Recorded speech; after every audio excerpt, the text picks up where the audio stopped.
जैसे आपके संज्ञान में है कि हमारा बजट सेशन बहुत जल्दी अब प्रस्तावित है।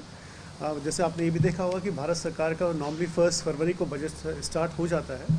उसके उपरांत भारत सरकार के द्वारा जितनी भी स्कीम्स है, वो जो सेंट्रली स्पॉन्सर्ड स्कीम्स इत्यादि है, उसको भी हम लोग अपने बजट में अंडर कंसिडरेशन लेते हैं। सभी डिपार्टमेंट्स की जो डिमांड हमारे पास वित्त विभाग के पास पहुंच चुकी है। वित्त विभाग अब सभी डिपार्टमेंट्स के साथ 1-to-1 मीटिंग करके अब उनके जो मांगों पे हम लोग जो विचार करना है उस पर लगातार विचार चल रहा है। हमारी सचिव वित्त के द्वारा और पूरे बजट ऑफिसर्स के द्वारा एक एक करके सारे विभागों के साथ मीटिंग की जा रही है। कई राउंड्स मीटिंग हो भी चुकी है। इसमें हम लोगों के द्वारा कई सारी चीज़ें देखी जानी है। जैसे आपको पता है, राज्य सरकार की बहुत सारी प्राथमिकताएं हैं जो माननीय मुख्यमंत्री जी के द्वारा समय समय पर आप सभी को बताया भी गया है, आप सबको अवगत भी कराया गया है। उसी के दृष्टिगत देखते हुए ये बजट की एक्सरसाइज चल रही है। और जैसे मैंने पहले बताया कि जैसे भारत सरकार का बजट प्रेजेंट हो जाएगा, उसके उपरांत हमारे जो सेंट्रली स्पॉन्सर्ड स्कीम है उसमें क्या एलोकेशंस इत्यादि होना है उसको भी फाइनलाइज किया जाएगा। सो ये प्रोसेस काफ़ी एक मतलब उससे सतत प्रक्रिया है।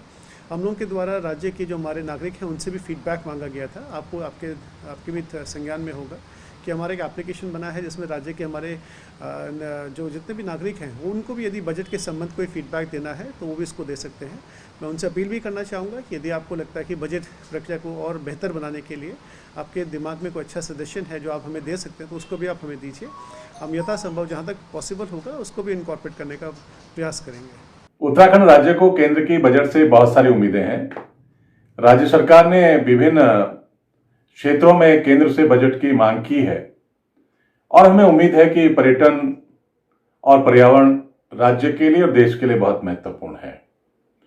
कुंभ हमारे यहाँ होने जा रहा है, हमारे रेलवे का विस्तार हो रहा है और रेलवे जहां कर्णप्रयाग है, कर्णप्रयाग के बाद बद्रीनाथ, केदारनाथ, यमुनोत्री, गंगोत्री को जोड़ना है। मेट्रो सेवा राज्य में आने वाली है, उसके लिए काम प्रारंभ हो गया है। सड़कों का जाल बिछाया जा रहा है। हमारे यहाँ ऑल वेदर सड़क का काम लगभग पूरा हो रहा है। उड़ान योजना के तहत हम राज्य में नए हेलीपैड विकसित कर रहे हैं। नए हम पर्यटन क्षेत्रों को विकसित कर रहे हैं। नए हम एयर स्ट्रिप बना रहे हैं। हमें उम्मीद है और निश्चित रूप से केंद्र उत्तराखंड राज्य को वरीयता क्रम में बजट आमंत्रित करेगा। विभिन्न क्षेत्रों में बजट की आवश्यकता है और पूर्व की भांति राज्य की केंद्र चिंता भी करता है और अपनी इस सरकार में राज्य को काफी केंद्र से मदद भी मिली है। हम आशावान हैं। राज्य के मुख्यमंत्री लगातार दिल्ली में मंत्रियों के साथ में भी, वित्त मंत्री के साथ में भी संपर्क बनाए हुए हैं। राज्य सरकार ने भी अपने जो प्रस्ताव हैं, अपनी जो डिमांड्स हैं, केंद्र को भेज दी है। यह हमने परंपरा स्टार्ट की थी, आपको याद होगा। हमने उसमें से 76 या कितने सुझाव जो है हमने समाहित भी किए थे और हमने एक्नॉलेज किया था कि ये लोगों के सुझाव थे, उनको हमने इसमें समाहित किया। एक अच्छी परंपरा है, यदि रस्म अदायगी नहीं है और एक लोगों के मन को टटोलने की गहरी कोशिश है तो इस राज्य में ये परंपरा आगे बढ़े।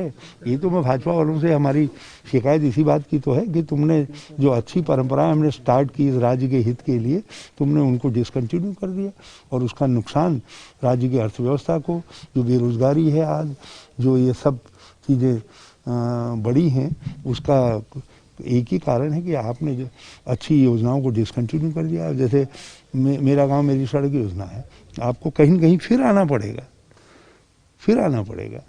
तो आप किसी योजना को केवल इसलिए कि दूसरे सरकार उसमें किसी दूसरे का नाम आ रहा है, यदि डिसकंटिन्यू करेंगे तो उससे नुकसान होता है। अब हमने मॉडल स्कूल बनाए, दिल्ली ने उसका अनुसरण करके उसको और ज़्यादा मॉडिफाई कर दिया, बढ़िया कर दिया। तो हमने उनको धन्यवाद, हम क्या कह सकते, उनका यश उन तक मिला। हमने मेरी तीर्थ योजना चलाई, उसको मध्य प्रदेश सरकार यदि मॉडिफाइड तरीके से और ज़्यादा व्यापक तरीके से चला रही है तो जो वो कर रहे हैं उसका श्रेय उनको जाएगा। तो इन्होंने जो हमारी अच्छी योजनाएं थी उनको एक एक करके जो बंद किया, उसका नुकसान बढ़ा और इनको फिर से उन्हीं योजनाओं में आना पड़ेगा। यदि उत्तराखंड की समस्याओं का समाधान हरीश रावत नहीं रहा, लेकिन हरीश रावत की योजनाएं जो है ही उसका समाधान है। केंद्र सरकार का 1 फरवरी को जो बजट आने वाला है उसमें उत्तराखंड की हिस्सेदारी मजबूत हो, इसके लिए इस समय उत्तराखंड जिस आर्थिक आपदा से गुजर रहा है, जिस ढंग से बेरोजगारों के लिए रोजगार नहीं है, तो ऐसे में और गैरसैंण जो है राज्य का एक बड़ा मुद्दा है, तो गैरसैंण को राजधानी बनाने के लिए 20,000 करोड़ की मांग, बेरोजगारों को स्वरोजगार देने के लिए 20,000 करोड़ की मांग और उसके साथ हर साल 10,000 करोड़ का ग्रीन बोनस केंद्र सरकार उत्तराखंड को दे। इस ढंग से 50,000 करोड़ के पैकेज की मांग उत्तराखंड के मुख्यमंत्री जी को मोदी जी से करनी चाहिए। बजट से पहले अगर वो ये काम करेंगे तो ये उत्तराखंड की जनता पर उनका एहसान होगा और हम इसके लिए उनको धन्यवाद भी देंगे। तो मुझे उम्मीद है कि वो इधर उधर घूमने और भ्रमण करने के बजाय इस समय देहरादून में बैठ करके एक प्रपोजल तैयार करवा करके केंद्र सरकार से 50,000 करोड़ का पैकेज उत्तराखंड की स्थिति को सुधारने के लिए मांग करें।